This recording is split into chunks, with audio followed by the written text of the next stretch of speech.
It's a cold winter's day here at the Twin Ring Montegi circuit, about an hour's drive from Tokyo, and I'm here today to drive Honda's all-new entry-level sedan.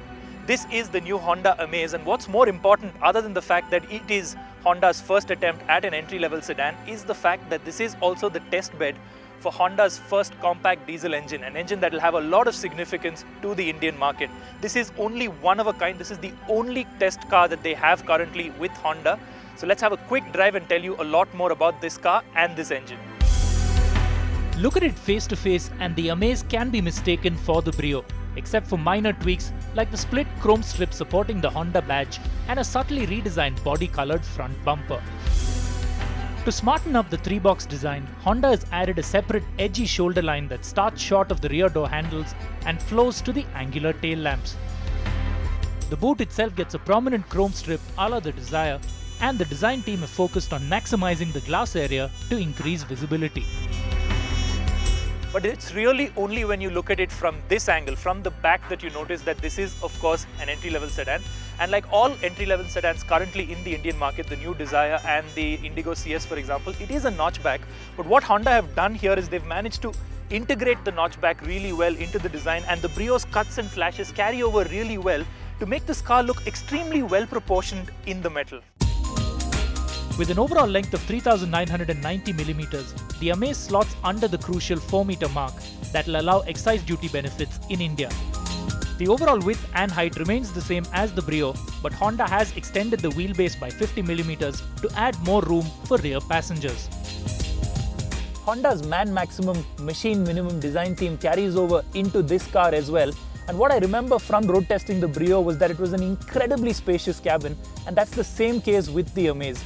And when you look at the fact that I'm 6'8" tall and I'm sitting in here with tons of knee and leg room, this is really one of the most spacious cabins you will be able to see and will set a new standard in this segment.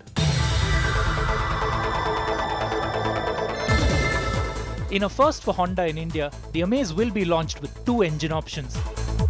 The excellent 1.2-litre iVTEC petrol that currently does duty in the Brio, and the engine that every Indian auto enthusiast has been clamoring for.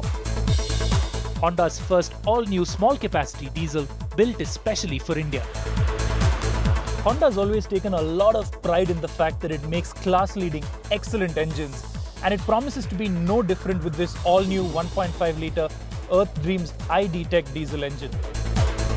Honda has promised that this engine, the first all-aluminium 1.5-litre diesel engine, will be not just the most efficient engine in its segment, but also the lightest, and that's something that's really important to Honda, because it then allows this car to not just be frugal, but also fun to drive. Honda didn't reveal specific power and torque figures, but we reckon the motor will produce close to 100 PS of max power and a healthy 200 Nm of torque. This engine, in various states of tune, will also find its way under the hood of the next generation Honda City, the Jazz, and various other cars based on the Jazz and Brio platforms. So here are some quick driving impressions for you as well. When you start it up, you do know that it is a diesel engine almost instantly, but noise and vibration levels are pretty good. And what's really impressive is the fact that this engine has loads of low-down torque, and it feels almost immediately like it's going to be a very drivable engine, and I think that's the most important thing. Despite the extra weight of the diesel engine in the front, the steering remains light and precise, and even with the extended wheelbase and boot, the Amaze is as fun to drive as the Brio. The sedan felt agile and easy to throw around corners, and even though Honda has softened the suspension a bit to improve the ride, resulting in some body roll, it is never a problem. Since Honda has only one pre-production model of this car currently running, we've had a very short drive today, but from what I've seen, the Amaze promises to be an amazing new entrant into the Indian car market. Honda India have said that they plan to bring this car in at the start of the next financial year. So you're looking at maybe March, April, May of 2013 when this car enters the market. And of course, we'll have a much more detailed road test for you when it comes in.